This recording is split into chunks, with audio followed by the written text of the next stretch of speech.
Capitalist Death Parade! Capitalist Death Parade! Capitalist Death Parade!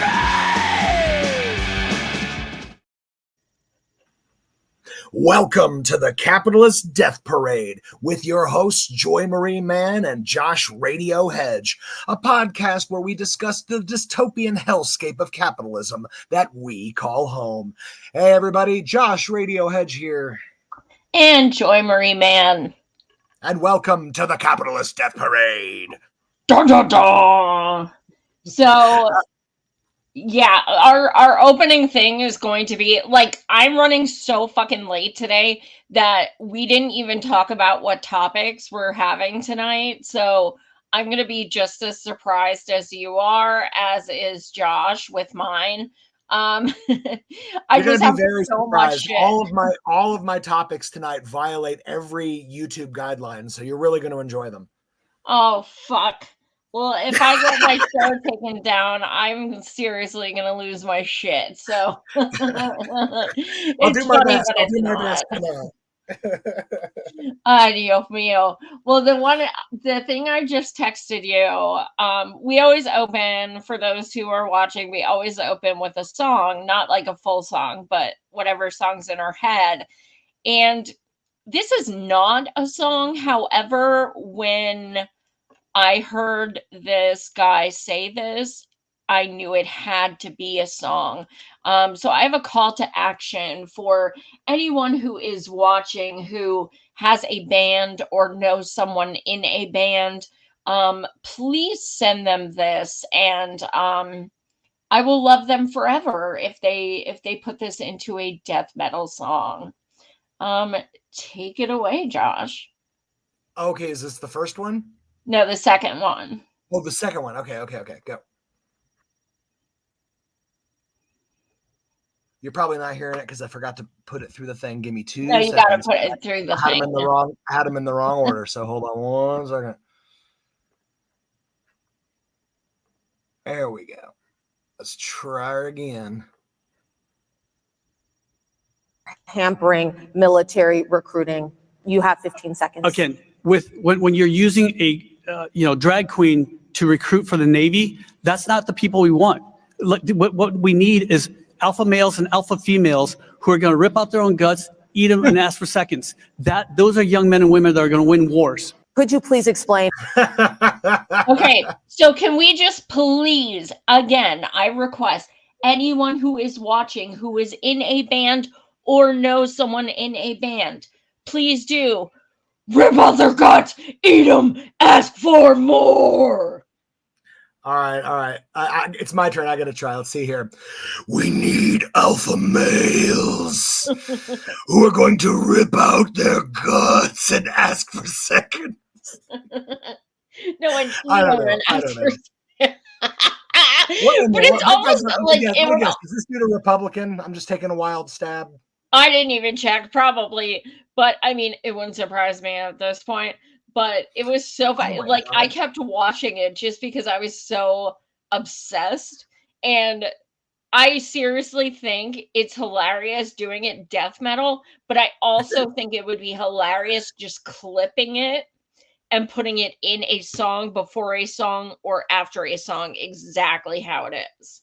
I have to point out, this dude is absolutely obsessed with trans people, and his name is Hung Cow. I mean, of all the names that you can have, his name is Hung Cow. I'm not even making this up. That's literally his name. Oh, my. I'm just saying, if I were a drag queen, I'd go with Hung Cow. I mean, that sounds fantastic, but whatever. Yeah, that's pretty badass. Maybe it's one of those things where, like, the most homophobic people are totally in the closet. Oh, of course. Dude, this guy literally has a shirt that's got like a cow print on it that says milk me. Like, I promise you. What? Oh, he is such a drag queen. Oh, my God. I 100% believe it. Oh, my God. Look, it's okay. We'll be your allies. Come out, dude. It's a shame you're coming out so late in life. Don't be like Lindsey Graham, dude. It's not worth it. Oh my God. Well, we have lots of topics. I got some incredibly horrible news today. As some of you know, my dear friend Temujin Kensu, who has been proven innocent numerous times, who is on his 38th year in prison, regardless of being proven innocent. I've interviewed him many times on the show, including multiple times recently. There's a gentleman named Jason Ursley who just flew out. He's working on a documentary with Temujin and is interviewing a lot of people involved. I will be one of them. I'm very honored for this Awesome. documentary, and he flew out to Michigan and showed up today, and they would not let him in. Now Temujin has been interviewed countless times. I have a screenshot of the email that Jason received. I don't know if I'm allowed to go public with it. I did not ask him, so I'm not going to share it. But essentially, well, not essentially. Hold on, I gotta sneeze. Sorry.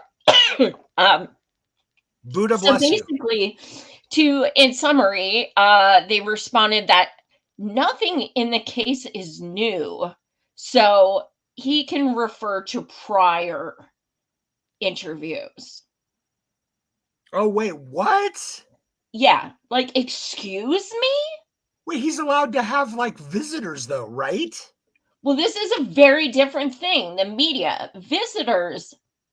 Okay, the whole reason by the way, had just gotten plane tickets to finally go out after over 4 years of fighting for this man, to finally go out this month, October 27th. So thankfully I could cancel, but I'm heartbroken and he's heartbroken because now 2 people who are going to see him, longtime allies, are not coming. And when you're in prison, visitors mean everything. So anyway, first of all, this is bullshit because there have been developments. Second of all, this is a civil liberty to have people. He has access to the press. He has in the past. And this woman from the prison tried to say it is common to have these denied. No, it is not. This is the first time it's happened. However, also, Temujin always used to call me he would get a separate room and I could talk to him and do like a 3-hour interview on the prison's phone. That's how it was set up. I did it for 4 years. Well, now the last few times I spoke with him, he had to call me on my phone and I had to hold it up to my computer. And that's how I interviewed him the past several times. Why? Because they cut off his ability to do media interviews over the phone as well. Now, any of you who know anything about this man's case and the astounding corruption will understand that this is not unprecedented. They do this and they do it to him. So the difference is, if I wanted to go if myself or Jason wanted to go as a friend, here are the differences. Number one, you can't bring in recording things. Okay, so that's number one. Number two, you have a set time, visiting hours. Number three, you have a limited time. Number four, you are in a big room with a bunch of inmates and a bunch of people. It is not the same at all. And the reason why Temujin wanted me to go as media, of course, I was going to interview him. But the fact of the matter is, then we would have had like 3 hours, 5 hours, whatever we would have wanted, we would have had, which is always how I've interviewed him in the past. So this is incredibly upsetting. It happened today out of nowhere. So now Jason is there thinking, he's interviewing everyone except Temujin, because all of a sudden, guess what? You fucking flew out here and you can't go in. So obviously I can't go in. Yeah. So I'm not going to fucking fly out there and be told I can't get in. Like, I literally can't get in now. Can you appeal this? I mean, this doesn't seem very legal.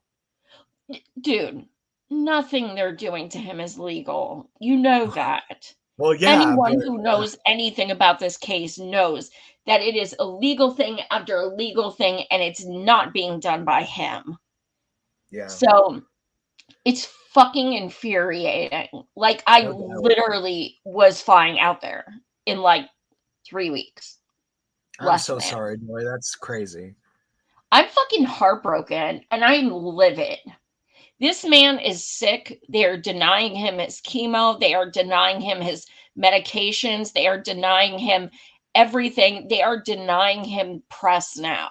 This is unfucking acceptable, because the only reason we have the following we do is because of the fact that we have places like the Innocent Project and universities and federal judges and FBI and CIA and everyone in the fucking, universe that comes to his, even fucking Muhammad Ali's daughter goes in and talks to him and shit. Like, this man has so many supporters, you cannot even possibly list them all. Well, so that's why they're banning you guys, is because you guys have been raising the stake and bringing more attention to the case, which is not a good thing when you're intentionally violating the letter of the law to keep an innocent man down. It's kind of crazy. But it's like, we already have tangible proof that he was proven innocent numerous times in a court of law and was supposed to be released, and then it was rescinded. That's a whole other fucking story. But we have receipts of everything. This man is innocent, and he is on his 38th year of a fucking life sentence. Okay. Wow. And now they're telling us we cannot even go be with him. Like, I am just a fucking mess, and I'm sure Jason is too. Why are you I know why they're doing it, but like, how much can somebody fucking take? It's just, fucking infuriating. It's the police. I was so happy because, like, last night I'm like, I'm flying in. Oh, I get to meet. I can't wait to give you a hug for like a fucking hour. And then today I'm like, yeah, I heard. Sucks. I'm so sorry, Joy. That really does suck. It's awful. It's awful. And then I'm thinking, like, am I going to get to see him? Can I try again next month? Is this permanent? Like, what?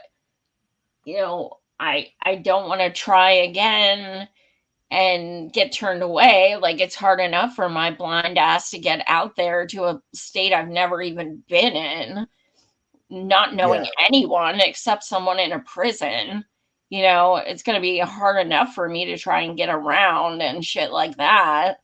So the thought of having to go through all that and then showing up and not being able to physically see him,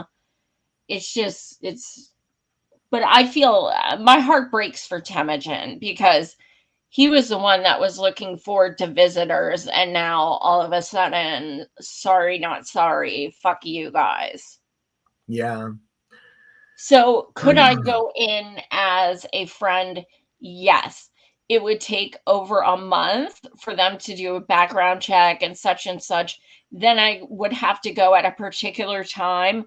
It would be like 45 minutes. I couldn't have, a camera or like anything. It would be in a room full of other people and other prisoners. I don't know who the fuck they are. I trust Temujin. I know he didn't do shit. Like, I'll be with him. I don't care. So I have a plan. Are you ready? Oh, God.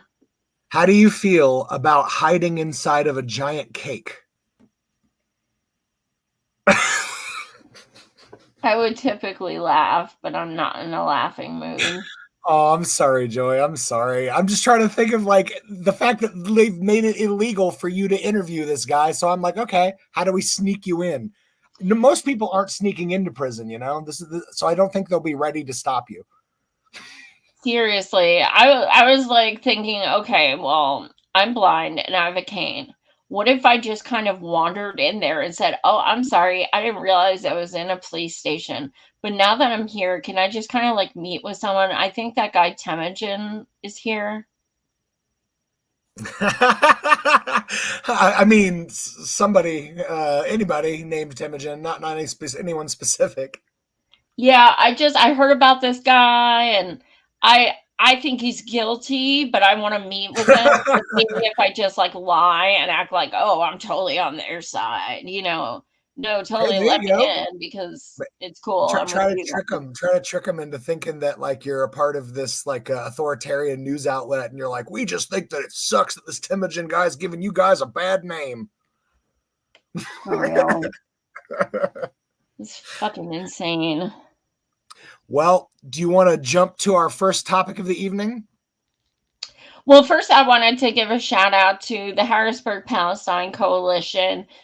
We've been working on actions for months. We've been doing shit like every fucking week. And this weekend, we did so much badassery. Well, Saturday, I walked a 5K for suicide prevention. And then Sunday, I walked probably another 5K for our march and protest for Palestine. Was awesome. We had a couple hundred people come out. We shut down the longest and most driven on street in Harrisburg. Just completely shut it down as we marched down it very slowly and planted 40,000 Palestinian flags with martyrs' names written on them. 40,000. Yeah. It was so powerful. We just all had like stacks of them and we're just sticking them in the ground as we marched. And it was beautiful and it was overwhelming and it was heartbreaking because as you know, you have literally 40,000 flags like in your hands and you're going and you're watching these hundreds and hundreds and then thousands of flags as you march. You're just like, you realize like, wow, this is not a number. Like each one of these flags is a person and it's actually only 1/5 of the actual number of martyrs we've lost, which is, I've heard anywhere from 205,000 to 300,000. So it was intense. It was heartbreaking. The city of Harrisburg is not a fan. And they have publicly requested like whoever put the flags out, they need to be removed in 24 hours. Yeah, go fuck yourselves. The thought of doing all that and then removing them is like literally worse than never putting them there in the first place. That's fucking stupid. And it's like spitting in the face of like of Palestinians. That makes no fucking sense. Like, okay, take them out. We'll fucking put them back. And Yep. I just thought it was fucking hilarious because it was a Sunday when we were doing it, and because it was the 6th, and I was like, yo, they're gonna come to work Monday, and all these like locals are gonna be like, there's all these flags down Front Street. Oh my god, there's like a million of them. They attacked me. I was attacked by my eyes were attacked by flags. I had someone, because I have pictures and video on my YouTube of them, and I had someone in the comments say, imagine thinking this is a good idea on the anniversary of Israel's 9/11. Yeah. I was like, okay, yeah, like I'm just gonna rearrange that statement because like Israel did 9/11, so I think that's actually what you mean. But okay. And we also did, we had 5 billboards made for the next month. They went up yesterday, Free Palestine around Harrisburg. So I'll be posting pictures of those as well. So shout out to Harrisburg Palestine Coalition. Please follow us on Twitter and Instagram and all that fun stuff. Yes. Awesome. Awesome. Well, speaking of Palestine, I want to jump to topic number 1 tonight. Anthony Blinken just Twat got, waffle. yeah, total twat waffle. Just got busted yet again. This time it turns out that he approved Israel striking the aid convoys, Yes. including the World Food Kitchen. So I'm going to read just a real quick little thing from the article from Truth Out today, but I thought it was pretty powerful stuff. So the powerful Israeli security cabinet developed a plan regarding humanitarian aid amid the genocide, with the cabinet passing drafts of the policy back and forth with Blinken's office. Blinken himself was reportedly directly involved in these talks, which happened on October 16th and 17th, as Gaza's civil society was already collapsing due to Israel's attacks on hospitals and their total siege. Blinken and President Joe Biden held another round of meetings with the Israeli security cabinet the next day. The policy announced by Israeli Prime Minister Benjamin Netanyahu's office said that Israel would thwart any humanitarian aid supplies that reach Hamas. I just have to break this down real quick. So thwart means do anything possible to stop.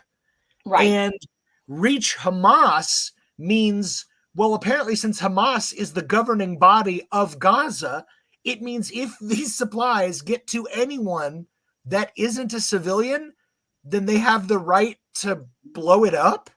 Yes. I mean, what? And they agreed to this. They Yeah. agreed to this.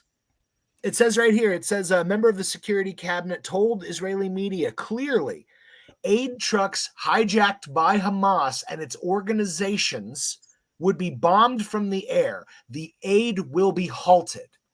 So again, they said Hamas and its organizations. Well, according to Western media, the what is it? Not the UN, but the food program.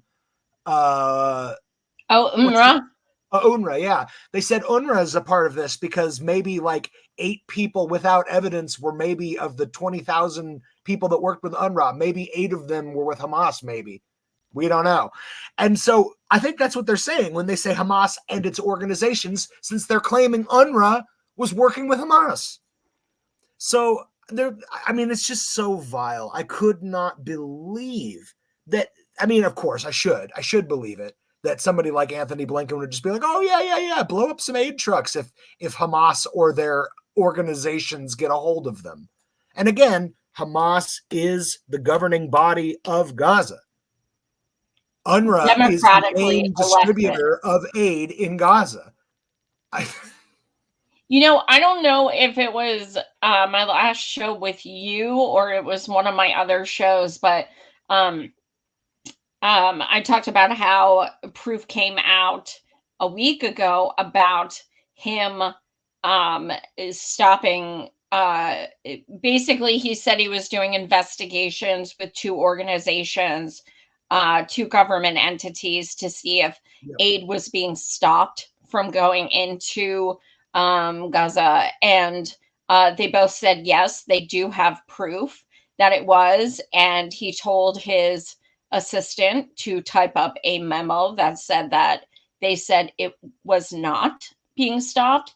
Their assistant quit and whistle blew that he said to lie, that he did know for a fact that they were not allowing aid in.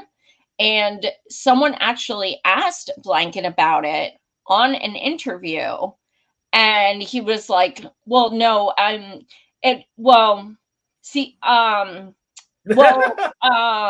I'm like, okay, so further proof. Okay. That motherfucker, honestly, I almost feel like I hate him more than Kamala, because he is literally the deciding fucker Like, Well, he's a trigger puller. He's one of these dudes that's like, making the decisions on who dies. Literally being like, yeah, go blow up some volunteer freaking food aid workers in a van. Do it. Sure. so my question is, and of course, everyone's probably heard people say this before, but my sincere question is, if there were one thing with a Palestinian, some kind of tangible of a Palestinian saying, yes, it is permissible to blow up an Israel aid truck, how do you think the world would respond to that? They'd be cool with it, right? I mean, obviously they'd be okay with it. I mean, that's what's so amazing is just how they flip it on a coin like that. Because like after Iran shot those missiles at Israel here in this last week, all these people were just like, it's unprecedented. Oh, it's so evil. How could they do? And it's like, dude, what are you talking about? You guys have literally been shooting missiles at every country that borders yours for an entire year. You have been killing people in your country, in Gaza, in Syria, in Lebanon, in Yemen, in, I guess Iran's next any moment, but they've been assassinating people in Iran. No, so they did. They killed people in Iran. They blew up a consulate in Iran. Yep. And they're all like, how evil are they? They fired missiles. And it's like, that's all you do all day. But the thing is, Iran has a right to defend itself. Lebanon has a right to defend itself. Palestine has a right to defend itself. Right, Israel? Like, no, that is not right per Israel. They are the only chosen ones. They are the only ones that it is, no impunity. It's like, yeah, like you can do whatever the fuck you want, and America will still be your fucking bitch, and we're still gonna fucking bootlick you, and we're still gonna give you all the money and all the weapons and everything like that. And we're still gonna say, we will stand with Israel no matter what. And what's the fun in being an apartheid ethno state that's committing a genocide if you can't, if you can't just if you can't claim its defense and then claim everyone else isn't allowed? You're the chosen group. You're the only group that is allowed to defend themselves. Because I mean, where's the fun if you don't have other countries joining in? Like, seriously, you have to have if you're going to have a party, you need to have guests. So when you celebrate, the decimation of, just decimating, innocence, you have to have other people who are cheering it on, or it's just not that exciting. America was there at the party. Absolutely. We funded that party. Oh my God! When Iran fired off party favors, just from our aircraft carrier that we have out there in the Middle East, we shot to stop the Iranian missiles $100 million worth of missiles in a few seconds. I just have to point that out. 20 missiles equals $100 million of our tax money for 20 missiles. That they spent. You need to chill the fuck out, Josh, because these people in North Carolina got $750 fucking dollars. So you need to be grateful. You are so fucking ungrateful. I know. Oh, and the $750 is something they have to apply for, by the way. Yeah, did you see, by the way, that interview with Lindsey Graham, where they were just asking him about the people that were, dying and struggling in North Carolina from the horrors that were brought. And his response was, well, that's important, but what we really need to focus on is Israel and making sure they have the weapons they need. Oh my God. I mean, it's like, bro, these people are literally like digging themselves out of the dirt, literally. And you're over here like, yeah, but what about Israel? It's like, oh my God. Can you imagine if you had the representation of an Israeli as an American in America? Doesn't that sound amazing to have that level of representation in this country? Incredible. It is just literally. And you know what? I am so sick of people not acknowledging how unsafe America itself is right now, because we are literally starting World War III. And when I say we, I literally mean we. Because if we put this into perspective, this year of genocide would not happen without America. It wouldn't. It is literally impossible. It never would have happened without our money and our weapons. Israel itself has said that many, many times. So, that being said, we are responsible, as well as Israel, for this genocide. Because of this genocide, Lebanon and Syria and Yemen and every other, Sudan and everywhere else under the fucking sun is being attacked because of what they are doing to Palestine, which in turns is it's literally our fucking fault. Like, it's literally America is, like, in history, if it's actually not whitewashed, and like anyone who's witnessing what's going on now, the US is going to be the bully, as Claire Daly says. America is the world's bully. And that's exactly Absolutely. what we are. And that's exactly what they're going to say in the future. And we deserve it. We absolutely fucking deserve it. I've been saying it for over a decade that when World War III happens, it will be the world against us because we finally pushed it too far. It's going to be us, the UK, Israel. Maybe we'll convince a couple of European countries, but I am telling you, it is going to be like hundreds, like 70 nations against 5. You know, when the World War III fully unravels, and it's just like, I don't know. It's mind-boggling to me that we don't see it, that we don't see that, like, we are creating absolute havoc, not just in the Middle East. You know, things like with the cell phone bombing that happened in Lebanon, that has put fear into the world. Our supply chains can be hacked. We can be turned into freaking walking time bombs and not even know it. Yeah, absolutely. And more proof has come out that, like, Israel has been hacking our shit for decades. Yeah. You Yeah, know, I read it bananas. recently. Israel and the United States actually have a space program. Oh yeah. It's fucking bananas. Space Force. But, you know, on the idea that, you know, we are absolutely a target ourselves because of what we're doing, on that idea, do we really think Israel would have our back? Do we really think that they would jump at the chance to be like, oh, we must protect America at all costs? Yeah, okay. Nah, man, they're all going to develop a sudden case of bone spurs. They're going to be like, "Oh, America, we really wanted to help you out in your time of need, but you know, things have been rough, and you know, my back went out. You understand?"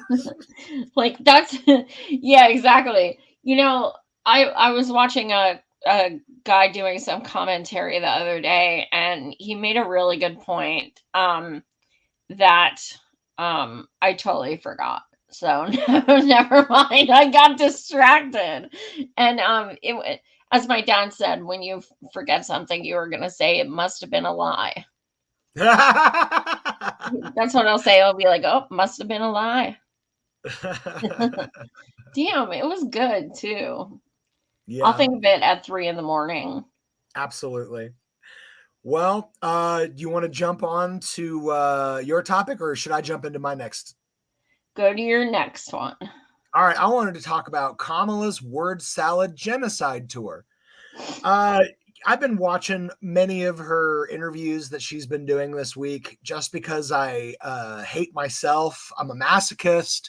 So I must get some secret pleasure, but it must be subconscious because I don't feel it in the moment. But I watch these interviews, and my God, But doesn't your intelligence deplete like every single time? Are you it's talking about the one with that dude she just did? Are you talking about the 60-minute interview? Yeah. I saw clips of it Yeah. and I was like, holy fuck. It takes a lot to just surprise me and shock me, but wow, she wants to lose. She wants to lose. I had to bring this up because this is something that's really gotten under my skin, and it's just finally come to a boil for me. And it's that in this interview, Kamala Harris referred to undocumented migrants. She called them illegal immigrants in the interview. And I remember just 4 years ago when it was very widely believed and spoken by the Democrats, because it's true, that no human being is illegal for existing. We used to criticize the right for their dehumanization of our brothers and sisters from the South. And now the Democratic Party has joined the Republicans, promising mass deportations against the very community that Dems once claimed were a part of our national melting pot. Yeah, do you remember Biden? It was at least a few months ago. He said illegals. I just can't believe it. I just can't believe it. Like we've seeded the fucking battleground on just about every single thing that used to matter to the Democrats, except for women's rights, which again, we're doing nothing, but we are fundraising, and gay rights, where God only knows. I feel like before the year's out, they'll announce that gay marriage is illegal, and maybe it's time to start rounding up the criminals. Who knows? And people will be like, gosh, I can't believe Trump did this to us. And it's like, we're still under Biden. Yeah, absolutely. Oh my God, I can't. I know. And I guess here's my thought. This is what I came to. I believe that all the lies that the far right have been spewing against immigrants for years, they're now becoming considered the truth. And it is the fault of the Democrats because they're pushing the same lies.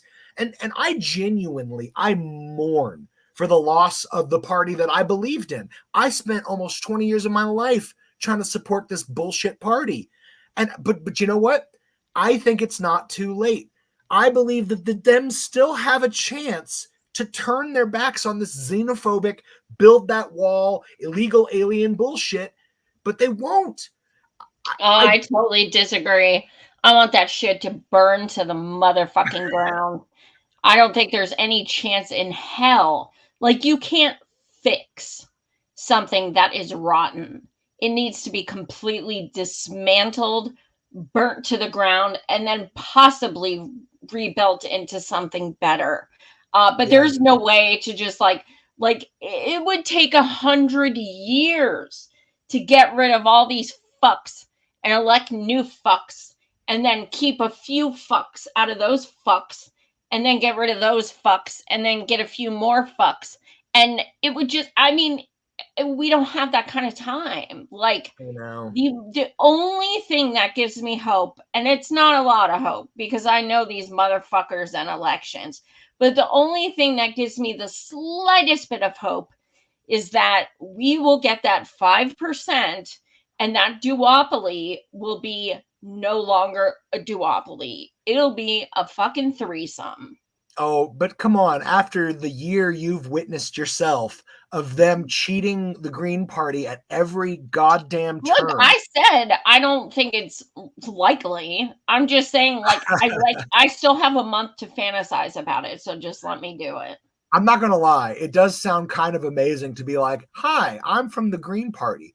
We would be officially federally funded and included in the debates. But unfortunately, the Democrats literally passed this law at the last moment to stop us from ever being able to participate in democracy. Would you like to hear more about actually having democratic power and representation? You know? Well, the other thing is, it's not only just getting the 5% for that, which would be fucking life-changing for so many people, but it's also the fact that it would send a message that, holy shit, this one party system was totally dismantled simply because they did not listen to us about genocide. Because if we do get the 5%, we know it is absolutely because of Palestine, without question. Wow. I hadn't even thought about that because of Palestine, we may be giving birth to finally having a third party in the running. Like officially. Wow. I hadn't even considered that. That's why I'm telling people who are like, I'm staying home, don't vote for Jill. Yeah, At no the shit. very least, That's if what I'm we saying got too. 5%, the Dems would shit their fucking pants because they'd be like, oh my God, people are actually holding us accountable. This is not going to be as easy to cheat the Greens now because they're an official party.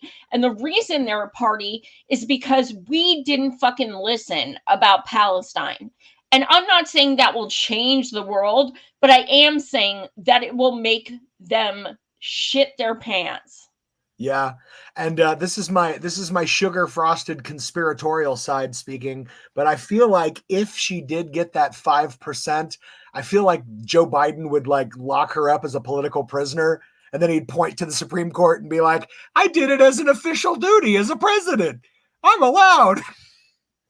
Yeah, and then when he geez. says duty, he literally will shart. Oh God.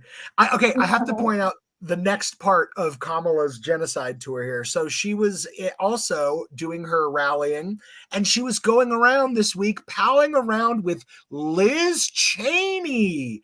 I want to go ahead and read these words that came out of Kamala Harris's fucking mouth. Here's what she said. She said, "I want to thank your father, Dick Cheney, for his support and what he has done to serve our country." Yes, she did. And she said it in a very, she didn't say, "and I want to thank your father." Because it wasn't the right audience. I mean, I couldn't fucking believe this. It's You like, better this thank dude, a union member. Dick You Cheney better is thank a union member. You better thank Dick Cheney. You better thank Liz Cheney. You gotta You thank better him. There's- thank Halliburton. You better thank 9/11. You better thank W. Bush. So Dick Cheney, I'd like to remind our audience, in case you forgot, he helped facilitate the deaths of over 1 million Iraqis, and he made a fortune doing it because he was still a part of his company that he gave no bid contracts to for all the military bullshit.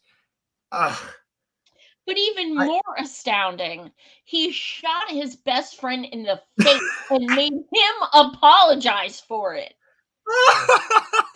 Legit. Like, he's I shot my best friend in the face, and then his friend comes out and apologizes for him getting shot in the fucking face. That is like the funniest shit I ever heard, you know? Outside of the fact that the only reason Dick Cheney is still alive and creating terror is because he stole someone else's living, beating human heart. What? Oh yeah, his last, he had all those various like stents and heart surgeries, and he had electrodes put on his heart and this and that and the other. Well, the last thing that he did is he got a fucking donor heart. Now, they say donor, but in my opinion, to keep this motherfucker alive, this Darth Vader motherfucker, to give that heart to him and not to, I don't know, a child or, I don't know, a nurse or you think maybe he got a heart? Like a teacher. No, let's give it to the mass murderer. But maybe he's not a murderer anymore. Maybe it's like the heart of like a Mother Teresa type person. My partner and I, we were joking about a comedy movie about Dick Cheney getting this heart transplant and suddenly becoming Mother Teresa. Okay, that's scary. Get out of my head. No, I know. Well, you get out of my head. We said that 2 days ago. Oh my God. I can't. But yeah, Hey, like the I other also- day she was on The Spew and I was watching a clip and she's like, believe me, when I get elected, I will have a Republican in my cabinet because I believe that everyone should be listened to. And I'm like, okay, wait. Everyone should be listened to. You're ignoring millions of us. Yeah, I have to say this. I have to say this right now. I mean, why do we want Republicans in the cabinet? If we as voters wanted Republicans in the fucking White House, Trump is already offering that. So why the hell would we vote for Kamala to do the same thing? Well, and who's she gonna put in the cabinet? Liz Cheney? You remember what Liz Cheney said about 2 years ago when she was asked about the death of Roe v. Wade? Do you remember what she said? She said, well, go ahead. But she said, I've always been strongly pro-life, and today's ruling by the Supreme Court returns power to the states and the people of the states. And it's like talking about it like, it was the greatest thing that was ever done. My prayers were answered. She's going to put that motherfucker that is all about denying you your right to your own body in the White House, and she's going to tell you to feel joyful about it. yes, and also the there's that huge thing called Republicans for Kamala. And there are a lot of Republican public figures there are over 200 Republican public figures who have endorsed her, and thousands in this group, Republicans for Kamala. So let's just think about this practically, and let's break this down. The two topics that Republicans talk about 24/7 are abortion and immigration. Okay, so let's just say thousands of Republicans are not just voting for Kamala, they are organizing and speaking out for Kamala. Okay, Yeah. so are you seriously trying to tell me that they believe that she is pro-abortion? Because I'm telling you right now, there is no fucking way in hell they would endorse and fight for someone who they believed was legit pro-choice. It wouldn't fucking happen. Yeah. It all seems so wildly short-sighted. Like what is the Democratic strategy right now? Is it if you can't beat them, join them? Because that sounds like a really bad idea. Like this feels like, and again, some people will say I'm going too far over the line saying it, but since everybody keeps calling the Republican Party the Nazi Party or whatever, this feels kind of Operation Paperclip to me. It's like, oh, hey, the Republican Party's finally going down under the weight of its own fascism, but we really need to rescue all the good Republicans. And it's like, wait, what?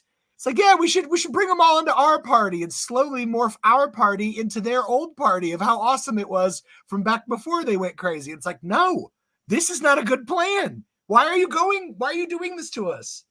Well, I love when Kamala was on an interview a couple weeks ago, and they were like, we see that you have a lot of Republican support, and it's surprising because they are typically very pro-gun. And Kamala's like, look, I ain't taking nobody's guns away. I have my own. And if somebody breaks into my house, let me tell you, I'm going to use it. And I was like, oh my God, first of all, if you're trying to appeal to Republicans, don't use your fake accent. Pathetic. It's funny. It's funny. In the 60 Minutes interview, she was asked about that, and she responded. No, she was not. Yes, he asked her about the gun thing, and she responded, oh, I do. And she's like, what kind of gun do you have? And she's like, a Glock. How long have you had it? She's like, I've had it for decades. It's a part of my law enforcement history. And it's like, that's right, folks. Kamala just wanted to remind you again, she's a cop. I thought you meant he asked her about her fake accent. No, I got God. excited. Oh my God. You know what, That would though? be The amazing. clips I saw, that dude really didn't seem like he was having it. Well, that was what I thought I enjoyed about the 60-minute interview is he was like actually pushing back and hitting her with questions. Yeah, he and didn't she's like, seem wait a biased. minute. I thought we agreed there would be no fact checking. Yeah, right. It sounded like I didn't see the whole thing. I only saw clips, but it seemed like he was actually journalisting. Yeah, he was pushing back on her, and when she would give bullshit answers, he'd be like, "Well, okay, but what about this?" And he'd just like push her further on the question, and she was getting uncomfortable. I saw his, his idiosyncrasies and his facial expressions, and I was like, okay, he's all business. I like this. I dig any journalist that's actually willing to do their damn job. Like that's one of the things that I've noticed in like the last decade is the pushback is so over. And partly it's over because these assholes became like celebrity superheroes. And now if your news organization wants access to them, you've got to suck their dick. I probably shouldn't have said that, but Well, it's a big old fucking circle jerk. Exactly. And it I'm drives not me sucking anyone's dicks to come on my show. I can tell you that much. But that's literally how it goes. It's been a while, okay. It's been a minute since. Look, I've been doing this 8 years. It's been a minute since I've done that. I'm just kidding if my husband's listening. So I have a clip that actually bounces off Kamala, exactly what we're talking about. So I will play this, and it's actually something I want to split in 2 parts. But it's just very interesting. I want to share this. Just let me know when you want me to stop it. Or you got it? Yeah. If you are a Kamala supporter, you should be pissed right now. Listen, I vote red. I'm voting red. But there was a point where I really thought that Kamala was going to run away with this. I really did. A couple weeks ago, I was like, she's going to take away this election. We're going to lose. And I was making my peace with that, But I am fully convinced now that her team is setting her up. Her PR team is setting her up. First, they put her on All the Smoke, right? Where she sat down with Matt Barnes and that guy, what's his name? Steven Jackson, whatever it is. She sits down with Matt Barnes and this man on their podcast. Kamala, who's telling the women that she's pro-women, she's for women, women matter. We need to put women first. Women, we need to keep women safe. And then she sits across Matt Barnes and breaks bread with him and, gets all buddy-buddy. When how many times has this man been arrested for beating women? Not even the same woman. How many times, how many teams has he been kicked off of for beating women? Just in February of this year, he was kicked out of a high school game for trying to fight a ref. Like, he has multiple domestic violence under his belt where he settled with these women, random women who he wasn't even in relationships with, choking them on the street because he got into a fight with their boyfriend and then started choking the girl. She was calling 911. What? And then the other guy, Jackson, who's the co-host of this podcast, pulls out a gun and pops off in a strip club. So out of all of these successful Black men or press that she could have brought to the Black community, highlighting something good, she picks 2 that reinforce a dangerous narrative that Black men are dangerous and they're criminals. So she's enforcing this stereotype. She brings light to these 2 men. It almost feels intentional. And then her team sets her up with Alex Cooper. Okay, so I want to break that down first. Wow. First of all, you could say what you want. She said, I vote red, but she is very succinct and she is very analytical and intelligent with what she's breaking down. And I like that. I like when I don't care how you vote. When you make good points, you make good points. And she's right. I never heard of these guys, so I looked it up. And she is buddy-buddy with them. And that's disgusting. I also want to bring up that tonight she was on Howard Stern's show. Yeah, she was on Howard Stern's show tonight. Yeah, he's known for being a bastion of good PR. That guy's he's always been squeaky clean. I would definitely want to be associating myself with Howard Stern if I were the president. I mean, it's not like he did blackface and dropped like N-word like 10 times within 90 seconds of one time. And it's not like he's accused of like essay on women or anything. I mean, like, who cares? Whatever. Like, I am that awesome that I'm gonna talk to everyone. Like, Yeah, that is a Republican play. You know, that yeah. is like they're so, oh, they'll go on Tucker Carlson and blah blah blah. Well, you watch me. I'm going on Howard fucking Stern. I will lose it if he asks her about sex. I will pee my fucking pants. And I doubt it, but that's always what he asks everyone when they go on. I know Yeah. Trump was on before he was president, and it was so gross. But Yeah, what was he saying about how he wanted to have sex with his daughter? That's pretty disturbing stuff. oh, I didn't see that. I just saw how he said he one of his girlfriends had an abortion, and he Oh my was like God. totally fine with it. Um, but yeah, I don't know if I can like handle the full inner. You know, I used to actually like Howard Stern because I thought he was hilarious, and he was like this shock jock. Like, I had never heard of anyone like him in my life, and I thought he was so fucking hilarious. And he would have these celebrities on and make them so uncomfortable, and it was just hilarious to watch.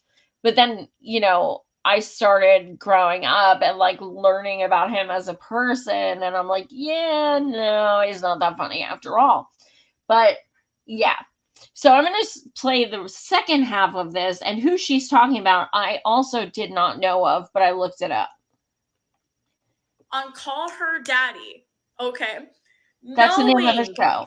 Call Her Daddy. Knowing that the conservative vote is to be pro-life, but not only pro-life, but Alex Cooper, I love her. I think she's great. This was a bad press move in my own personal opinion. I'm not going to stop watching her because of it, but I do love her.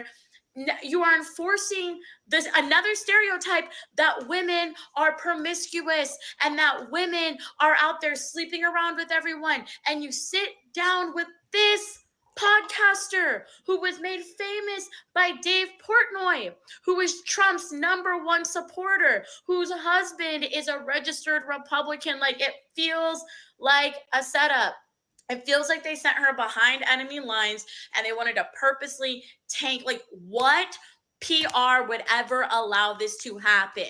Out of all the Gen Z podcasts to go on, out of all of the things to talk about, you choose a very controversial podcast that even some liberal women have an issue with. Some liberal women believe that she's misogynistic, and it feels like you just took the Gen Z vote and went bang.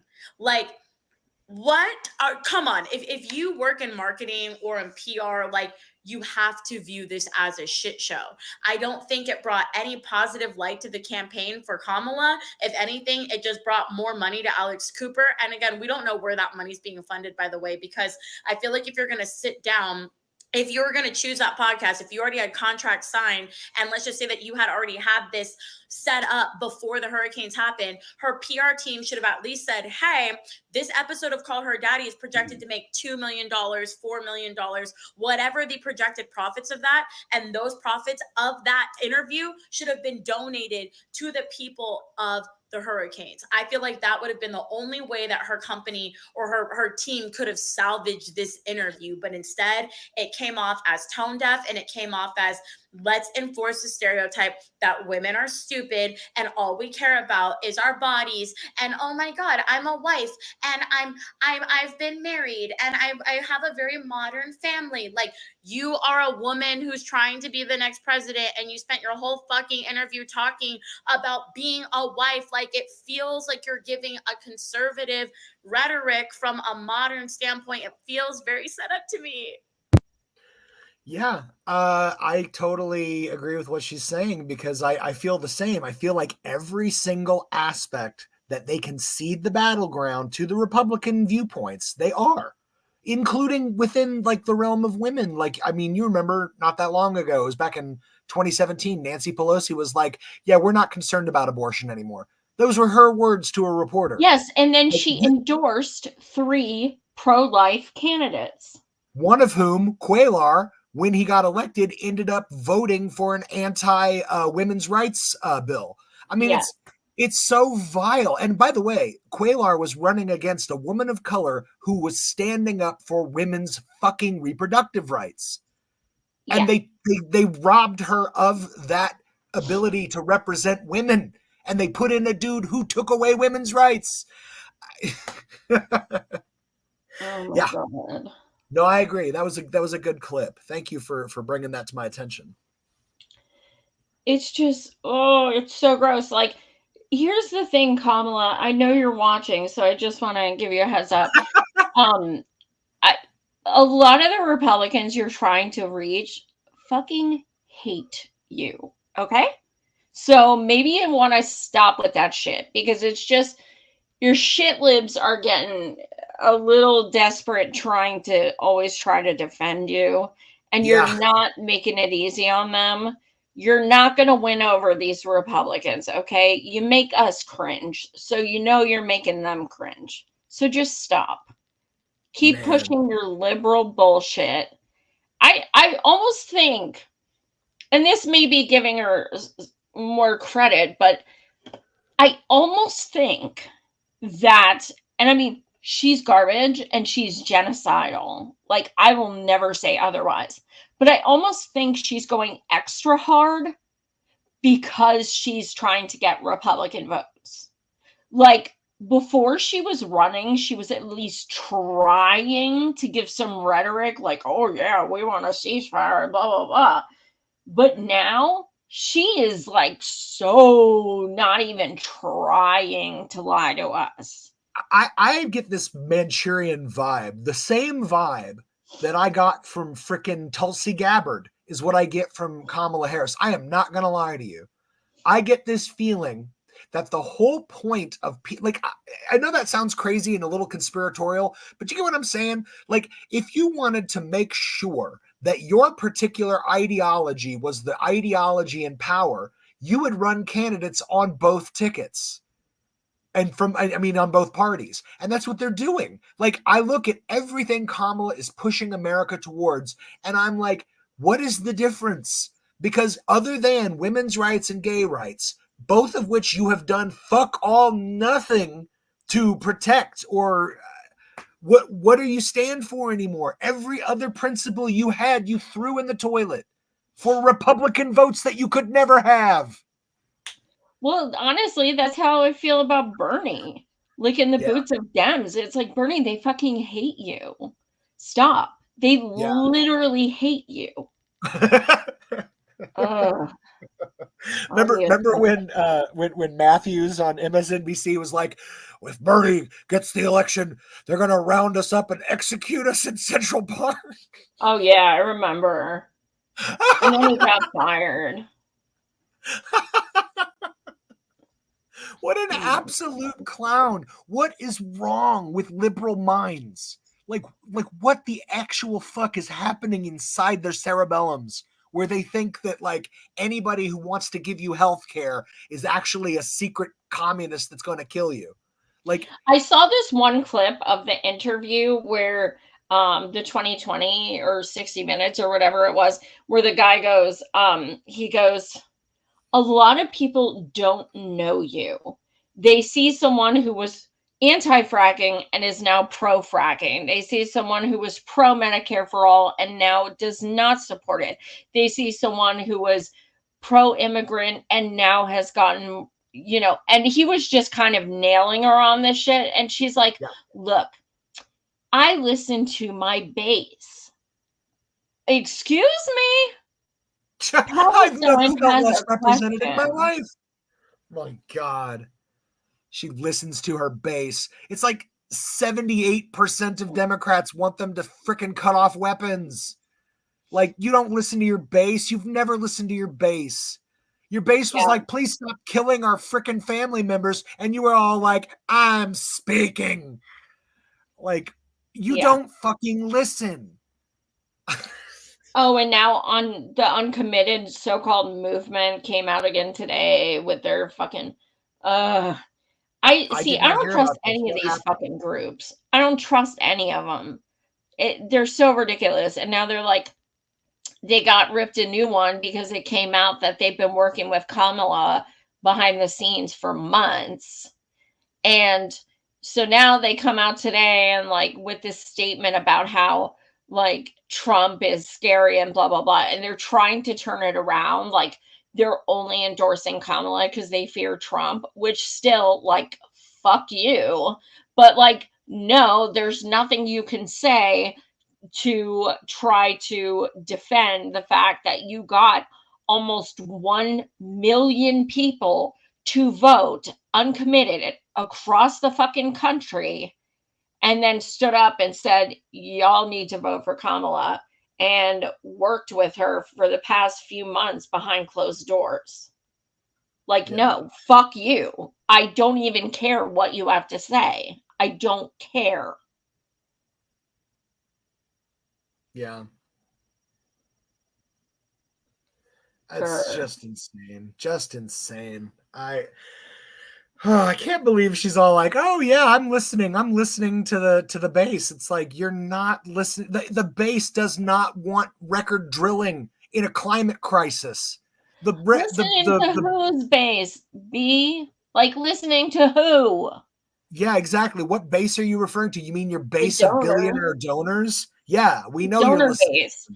Oh The my donor god, base. I love how like all these fucking commercials are like, Kamala is going to stick it to the billionaires. And I'm like, isn't that the same person who's bragging about Taylor Swift endorsing her? Because I'm pretty sure she's a fucking billionaire, but okay.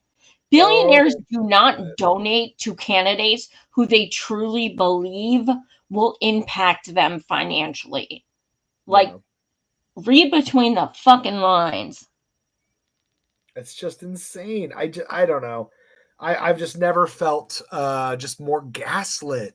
Like I'm used to being lied to by politicians, but it's like they're literally turning every single belief structure that the Dems once held on its head and telling everybody to be happy about it. And they are.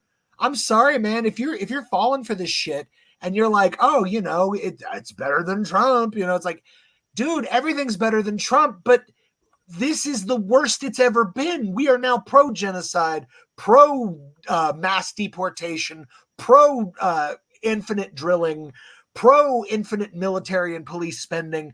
All of the things that this party cared about are gone. What's left?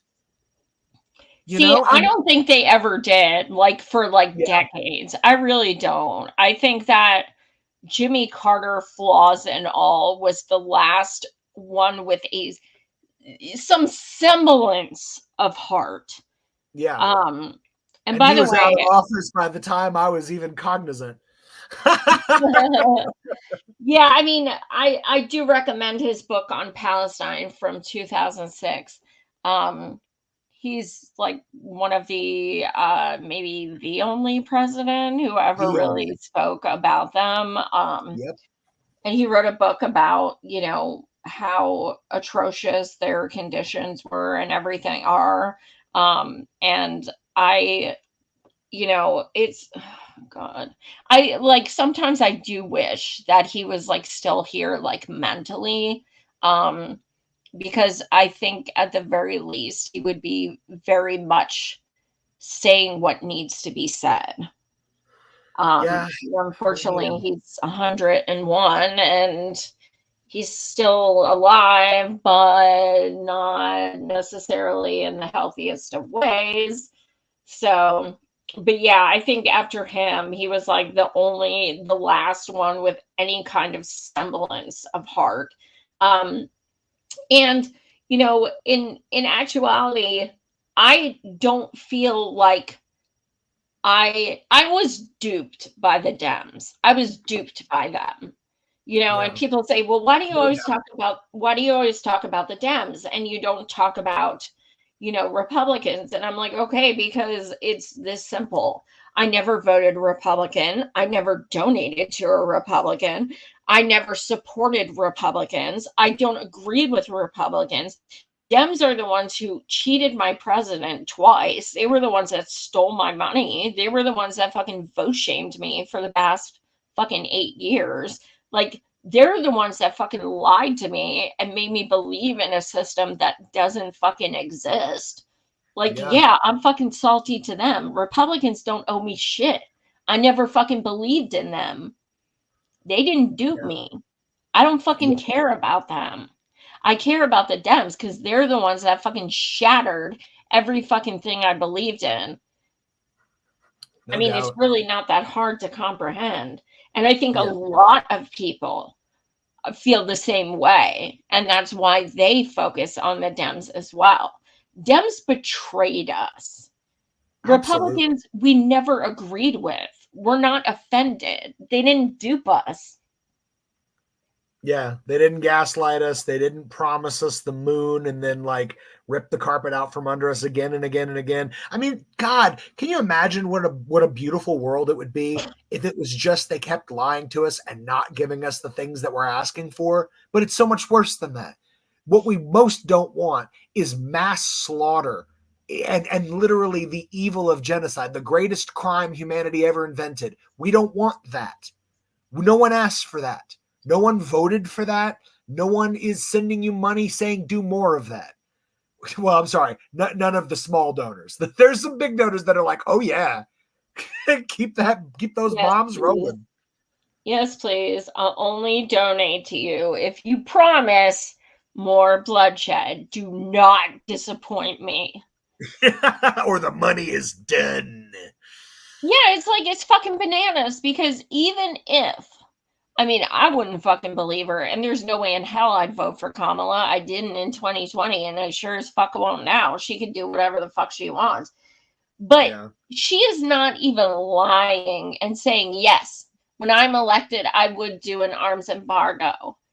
Even if she was lying, even saying those words, I'm sure people would say, well, it's better than what we've got now. All right, I'll vote for her. Not me, but I'm sure some would.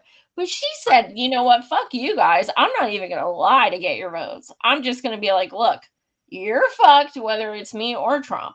Palestine is going to be under genocide forever. Yep. That's so sick. You know, I was thinking about what you just said about the, how you feel so duped by the Democrats, and that's why you hate the Democrats. It reminded me of a quote from Gallifreyan Jedi when he said, to spell it out, the reason I hate Democrats so much and criticize them more than I do Republicans is because they take up all the space for opposition to Republicans, and they use that space to give Republicans whatever the fuck they want. Oh my God, that's so true. I couldn't define the Democratic Party better than that one quote. I still don't understand why you call it the Democratic Party. Sorry, I'm a hopeless romantic. When someone says that, I'm like, I shiver. I'm like, no, what Democrat? What the fuck's a Democrat? Maybe we'll start calling it the Democidic Party. You know? Yeah. And I noticed Republicans don't say Democratic Party anymore either. They've started saying Democrat Party. I just noticed that as of like the past few months. Maybe it's like a campaign thing or something, but I don't know. Like, I even hear like Jill say like the Democratic Party, and I'm like, Jill, stop calling it the Democratic Party. I'm just like, I get chills. I'm like, you guys. The literal anti-democratic party. Yeah, exactly. Did you have another topic? Well, the one other thing I wanted to mention, I didn't know if you were going to mention it, but the whole thing about they control the weather. I don't know if you've been seeing the explosion of conspiracy about how the hurricane. Who is they? Well, you know exactly who they is. You know, they control the weather, Joy. Trans people? Democrats, trans people, gay people, Jews. It's whoever you want to stick in the vein. Oh my God, I thought I was joking. No, I'm not even kidding. I got to tell you about this, okay? Right now on Facebook, my whole timeline is full of the dumbest, most vile, anti-Semitic conspiracy theory bullshit I have ever seen about hurricanes. And this is happening because all of my dumb friends who never graduated high school, but somehow graduated and became armchair virologists and political scientists and international conflict negotiators and climate scientists, well, now they're meteorologists. And if you thought the weather was being caused by the fact that we've been trashing this planet for a few centuries, you're wrong, Joy. I'm afraid that it was the Jews and the magical space lasers that caused the hurricanes. And I'm sorry I had to be the one to break it to you. Wow.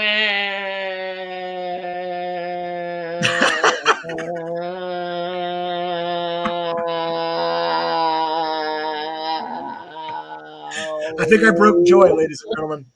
Holy balls. I gotta see some of these fucking posts. You don't understand. God. These aren't just posts from idiots. Well, okay, yes, they're all posts from idiots. But some of these posts are from important idiots, Joy. Okay, where is the garbage coming from? It's the post-truthers. Literally, we have a congresswoman, Marjorie Taylor Greene, of all morons. She's the one who made the famous Twitter post claiming that, quote unquote, they control the weather. Oh my God. And what she's claiming and what the rest of the internet is now becoming absolutely obsessed with is this claim that somehow either America, the Democrats, or the Jews, we're still trying to figure out who to blame for the secret weather weapons, but we have weather weapons. And oh, are they like the chemtrail people? Oh my God, but even better. I mean, we're talking like, you don't even understand how deep this madness goes. I'm amazed that what they're claiming is this. They're claiming that these special weather weapons that are being used, again, some claim the Jews, some claim the US government, the Republicans, including literally like on Trump's Truth Social, they're talking about the Dems control the weather. They're pushing the most insane shit I've ever heard. And they're basing this on the fact that there's this thing called the NexRad, which is like a device that picks up radio signals. It is a device like NEXTRAD. Yeah, and yeah, that one, NEXRAD, and they're claiming, even though again, what this thing is it receives signals and then gathers that data. They're claiming this thing shoots out magic waves that cause hurricanes to become super fast and big. I'm not kidding. These are our elected officials saying this shit, Joy. I don't know how to deal. Oh my God. Yeah. So this is where we're at. And they're claiming, okay, you'd ask yourself, well, why would you do that? Why would the Democrats want to launch, or the Jews want to launch a hurricane that killed tons of people? Why would you do that? Because they claim that there's a bunch of lithium deposits underneath that area that was hit, is specifically in North Carolina. And they used weather weapons to wipe out all of the civilization there so they can move in and mine up lithium. And this is coming from Republicans. I should really clarify that. All of this. Wait, but I have a serious question. Did all of this start from RFK Jr.? No, conspiracy idiocy has been here long before RFK Jr. No, but I he meant this brought in a particular. lot of those wackos. Because don't forget, Trump had the QAnon wackos long before RFK was even announced. Yeah, but he has fucking brain worms, and he is literal brain worms. Literal. But you know, it actually reminds me of back. Oh God, it must have been 2016. Or a little before, maybe even when Westboro Baptist Church was like really like a big thing.